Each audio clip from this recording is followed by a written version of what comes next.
Kagabi pa lang,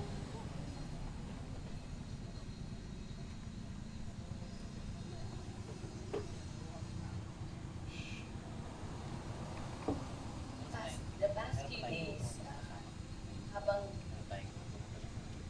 tinitingnan ko yung mga bisita ni Mama, and lahat ng mga nagpapadala ng message, padala ng mga financial support, parang sobrang overwhelmed ako sa lahat. Kasi nararamdaman ko rin how Mama has been so gracious with everything. Kindness, and how she has touched the lives of many people. Meron nga ako isang message na na-receive habang nandun ako sa Mungurod ni Mama sa Sariaya. Kasi tatlong gabi pa po namin siya binurol sa Sariaya. Isang neighbor na very close kay Mama at kay Papa. And yung story na shinare niya sa akin how Mama and Papa touched their lives. Una-una si Papa, how he was giving Holy Communion to her husband during the time na may sakit siya.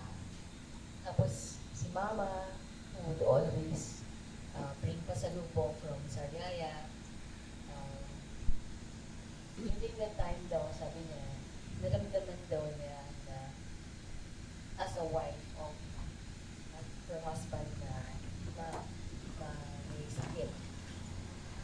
Na hindi siya nag-iisa. Kasama na niya sila Mama at Papa dun sa journey na yun. Kaya parang somehow gumaan yung kanyang pakiramdam. So when you receive stories like that,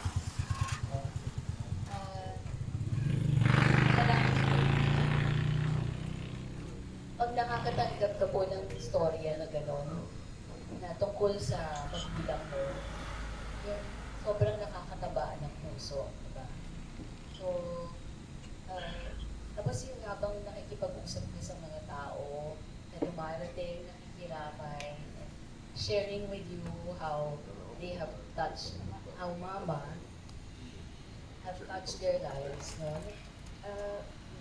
Sobrang nakakataba ko ng puso. So, kayo din po, gusto namin kayong pasalamatan, lalo na kayo who made that effort of coming here under the heat of the sun.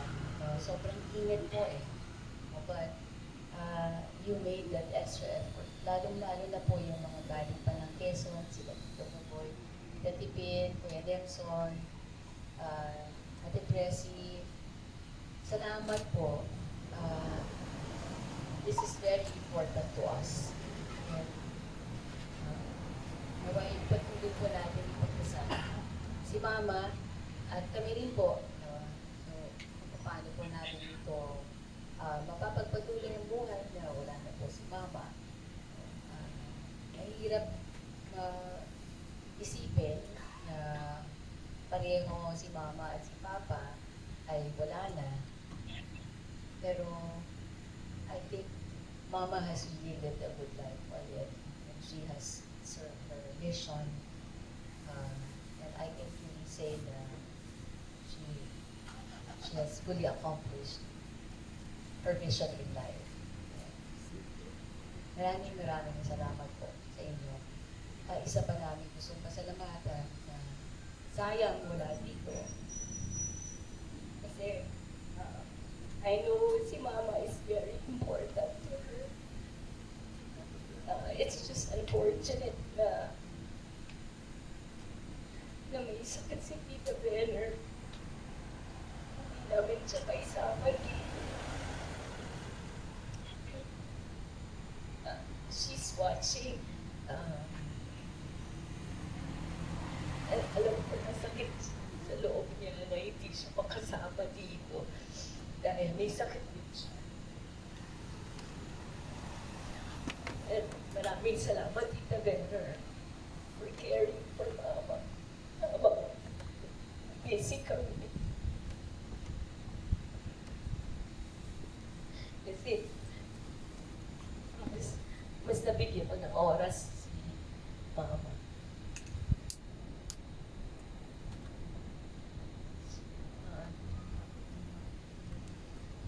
I know you're hurting, Tita Benner, but um, you have you have shown the greatest love for Mama, and we are eternally grateful.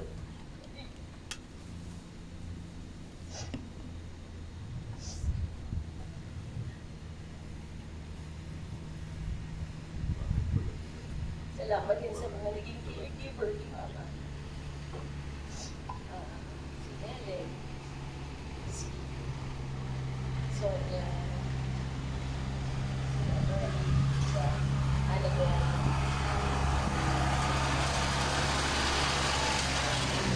and all the others who visited na nagpasaya kina Mama. Halo na daw natin sila malayo sa amin, sa Sagay. Maraming salamat po. And one more special mention is our Kuya Raymond, na malaki din yung naging hirap at sakripisyo habang nag-aalaga ng dalawang aming elderly in Sariaya. Yung very challenging situation of two of our elderly, both sick, maasikaso ng pagpapa-ospital, pagbili ng gamot, lahat ng pangangailangan, pagkain nila, everything. Kay Raymond, maraming salamat for your sacrifices sa pag-iintindi kay Mama at Tita Benner. Sa inyo po lahat, thank you so much. We are eternally grateful to everyone. Ilang. Maraming salamat po, Ma'am Rosette. Kung meron pa po bang gustong magbahagi ng mensahe, meron pa po ba from the family and friends?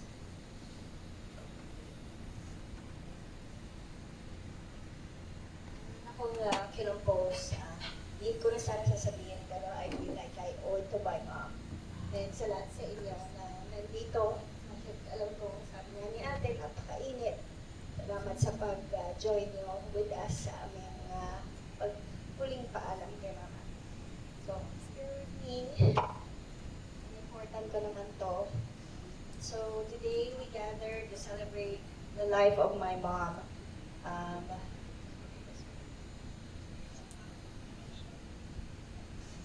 Kamahikailan lang, pinag-iwang namin yung kanyang 90th na kaarawan. Bagamat sana ay mas marami pa kaming panahong makasama siya, lubos kami nagpapasalamat sa 90 years na taon na ipinagkaloob niya ng Panginoon sa amin. 90 years is truly a remarkable life. Punong-puno ng karanasan, pagsubok, saya at higit sa lahat pagmamahal. Para sa akin, hindi lang siya isang ina. She was my source of strength, wisdom, comfort, and encouragement. Tinuruan niya kami, hindi lamang sa mga magitan ng mga salita, kundi lalong-lalo na sa kanyang mga gawa, lalo na sa kanyang mga sacrifices. Kung paano magmahal, sakit, sa kapwa, maging matatag sa harap ng mga pagsubok, at pahalagahan ang simpleng biyaya ng buhay. Maalala namin sa kanya ang kanyang kabaitan, kahit parang tigre, pa rin ang kanyang kabaitan, sa kanyang determinasyon at sa paraan ng pagpaparamdam niya ng mahalaga ang pamilya. Yun ang hindi ko nasabi kagabi. Kaya gusto ko na rin i-share na ani niya pinahalaga ng pamilya. Bawat isa sa amin ay may mga alaala na dala-dala, mga sandaling kasama siya, mga aral na itinuro niya, at mga pagmamahal na buong puso niyang ibinigay. Bagamat mabigat sa aming puso ngayon, puno pa rin ito ng pasasalamat. Thankful that she lived a long and meaningful life. We are thankful that she was able to celebrate her 90th birthday, surrounded by family and loved ones. At higit sa lahat, thankful for the blessing of having her as our mother, grandmother, relative, and friend. Her life has touched so many people, and her legacy will continue through all of us. Mamimiss ka namin siya ng lubos, ngunit mananatili siya sa aming mga puso, sa aming mga alaala, sa ating mga alaala, sa mga kwentong ibabahagi ng bawat isa ko sa kanya. Mom, thank you for your unconditional love, your guidance, and the countless ways you make our lives better. Mahal na mahal ka namin, mamimiss ka namin araw-araw, at hindi ka namin malilimutan. Rest in peace, Mom. Your love will live on in all of us forever. Maraming salamat po, ma'am, at maraming salamat din po sa lahat ng nagbahagi ng kanilang pagmamahal para kay Ma'am Reven. With everybody's present here today, may we carry with us all the beautiful memories we had with her. At naway masaya rin po nating tanggapin ang kanyang pagpapalagi sa kamay po ng ating Panginoon. May the soul of our beloved Ma'am Reven be now rest in peace. Kaya naman po sa punto pong ito, bago po natin ihimlay ang kanyang mga labi, mahirap man pong tanggapin, ngunit dadako na po tayo sa final viewing o huling pagsilay at pamamaalam natin sa Kanya. This is the time for us to honor, give our final goodbyes, sending our love and prayers. Para po sa final viewing, ito po ay papangunahan ng lahat ng mga kaibigan who are present here today, to be followed by all the relatives o mga kamag-anak, at ang huli po ang immediate family. Lahat po tayo ay pipila at manggagaling sa gitnang bahagi at the-exit naman po sa kanang bahagi to maintain our order. Kaya sa punto pong ito, inaanyayahan ko na po ang lahat ng mga kaibigan who are present here today to have their final viewing for our beloved Ma'am Reven. Sige po, to all the friends, maaari na po tayo magsimula. Paalala po, tayo po ay makakatanggap ng mga bulaklak na atin pong iaalay sa kanyang graveside mamaya. Sige po, to all the friends, once again, maaari na po tayo magsimula.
Kung wala na pong mga kaibigan, sa punto po ito, inaanyayahan ko na po ang lahat ng mga kamag-anak to have their final viewing for our beloved Ma'am Reven. Sige po, to all the relatives, maaari na po tayo magsimula.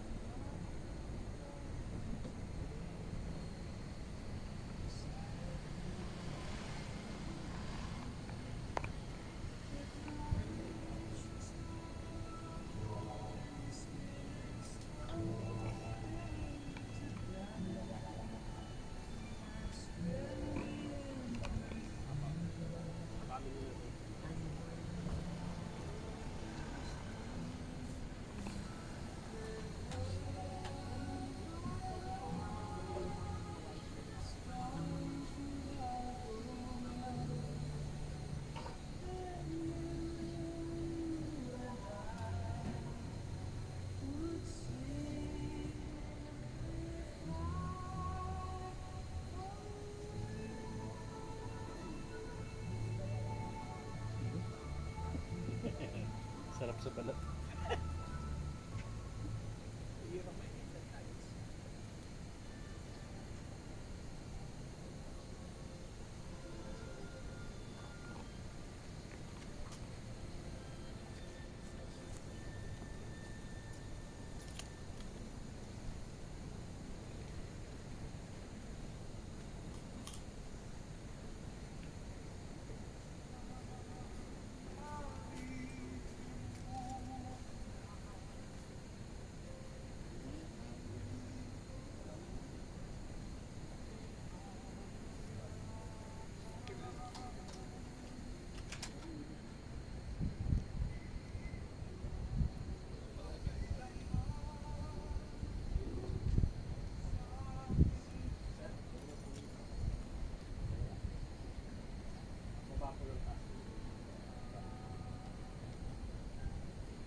Kung wala na pong mga kamag-anak, at this moment, may I now invite the immediate family to have their final viewing for our beloved Mama.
Ito po ito kung okay na po tayong lahat. Naaliyahan po ang Indian family upang kayo po magsasara ng kanilang basket. Hawakan po natin ang coffin lid at ibaba po ito ng dahan. As we close the casket, let us all give glory be to the Father, and to the Son, and to the Holy Spirit, as it was in the beginning, is now, and ever shall be, world without end. Amen.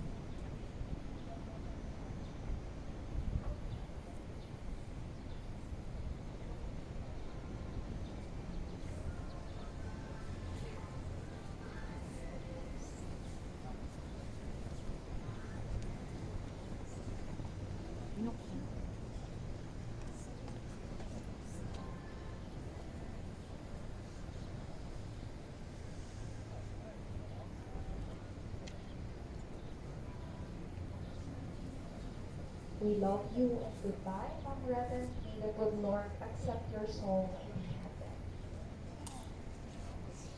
At kung okay na po tayong lahat, sa punto pong ito, ihahatid na po natin siya sa kanyang huling hantid.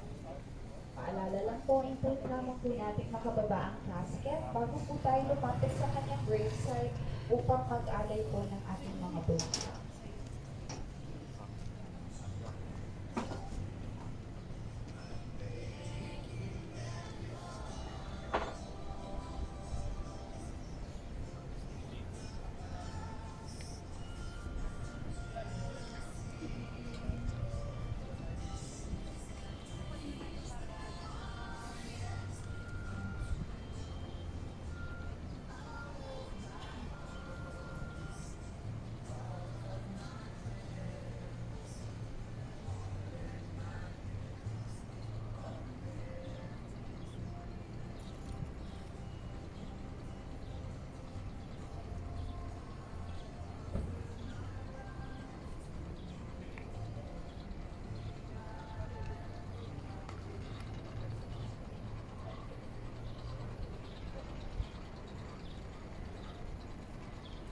Tapos po, ito ang kanilang ginagawa sa